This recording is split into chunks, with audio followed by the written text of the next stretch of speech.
If I have a closed shape like this heart, Illustrator will let me cut the path so I can use parts of the shape or modify it for my design. To begin, I'm going to go to my File menu and open a template that I have on my desktop called heart.ait. Just double click to open it.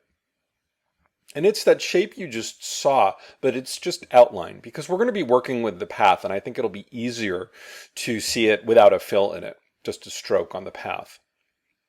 So let me just quickly save this. I'm going to call it heart2 because I think I already have one, _JC, and I will save it right to my desktop. And I'm just going to hide my grid and my guides. So hide guides and hide grid, just so we can see that path a little bit better. So first I want to work with my knife tool. If I go to my tool panel, you'll see the eraser tool. If you click on the eraser tool, underneath it, the very bottom, is the knife tool. And that's what we'll work with first. So with my knife tool, if I click, hold, and drag, what it essentially does is it cuts into the shape. So when I reselect the path with my direct selection tool, I can click on one of the anchor points and move it. And you'll start to see essentially what I have here, as sad as it is to say, is a broken heart, or at least a heart with a slash through it. So what it did was it took the path and it opened it where I sliced and continued to form a cut down to where I stopped dragging. So let me just undo several steps. It's back where we started.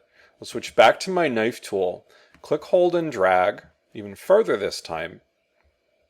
Switch to my direct selection tool, just click off to deselect the path and move those points out. And I've got a nice big gash in my heart. If I go to my swatches panel, fill it with a color, you can see that even better. The thing with the knife tool is that it's a freehand tool, so it's not very precise. So if you want much more of a hand-drawn kind of effect, the knife tool is okay. Now let me undo again, and I'm going to switch to my scissors tool. So the scissors tool, back under the eraser tool, above the knife tool, is much more precise. And if I switch to my selection tool and select this heart, we're going to see why it's more precise. So back to my scissors tool, if I click on the path, it will add an anchor point to the path if there is none. And now if I switch to my direct selection tool, click on that anchor point, the path is split. So it's no longer joined, it's now open-ended. Let me undo that, both the move and the cut, because I can also use the scissors tool to click on an anchor point. So I can either cut the path where there is an existing anchor point, or I can cut the path and add a new anchor point. Either way, when I click on that point, with my direct selection tool, my white arrow, I will move the path. It's no longer closed. If I select this path with my selection tool, my black arrow, and I add a fill, notice that it behaves like the path is closed. And if I go to my outline mode, you'll see that it is indeed still open. So sometimes, especially depending on how far apart the ends of the path are, it may look like the object is a closed path, a shape, but it actually isn't. So I'm going to go back to preview and I'm going to undo, again, both the move and the cut, so I have a full shape back. And what if I try to use the scissors tool like I used my knife tool? Click, hold, and drag. Well, Illustrator will tell me right away that I can only use the scissors tool on a segment or an anchor point, but not the end point of a path. So in other words, when I click OK, only on the path itself.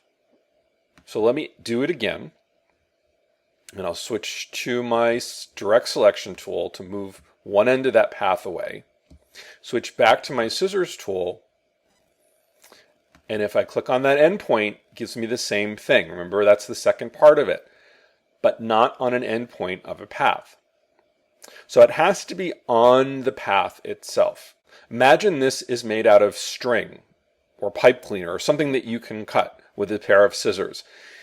It doesn't really make sense to use the scissors on the end. It's already cut there. So only the actual string, the actual path itself, can be cut with the scissors tool. So I'm going to undo that again, the move and the cut. And I don't even need to switch to my selection tool to select the path first. I can just click with the scissors tool. And with the tool, I can divide this shape into half. So I can switch to my selection tool and I can move this path, go back to my pen tool, click to activate one of the endpoints, drag up to close the shape. So now I have half of a heart. And if I select the other one and do the same process, I now have two shapes and they're each half of the heart. So I can fill one with one color and I can fill one with another color. And I could move them back together. And I can even repeat the process if I want to divide it into more shapes. So if I move that over again just so I can see a little better, go back to my scissors tool. I'm going to randomly click in one spot, randomly click on another. So now switch back to my selection tool. And you'll notice that when I switch to my selection tool, there's a bounding box around only part of this heart half. And that's the part that is selected. And when I click, hold, and drag it, actually I want to click, hold, and drag it up. So let me undo that, click, hold, and drag it up. I can see the division. Go back to my pen, click to activate the endpoint, click to close the shape. Hold down my command key to toggle to my selection tool or my control key on the PC and do the same thing on the bottom half. And let's choose a different fill, maybe just black. And with my selection tool, I can move the shapes back into place.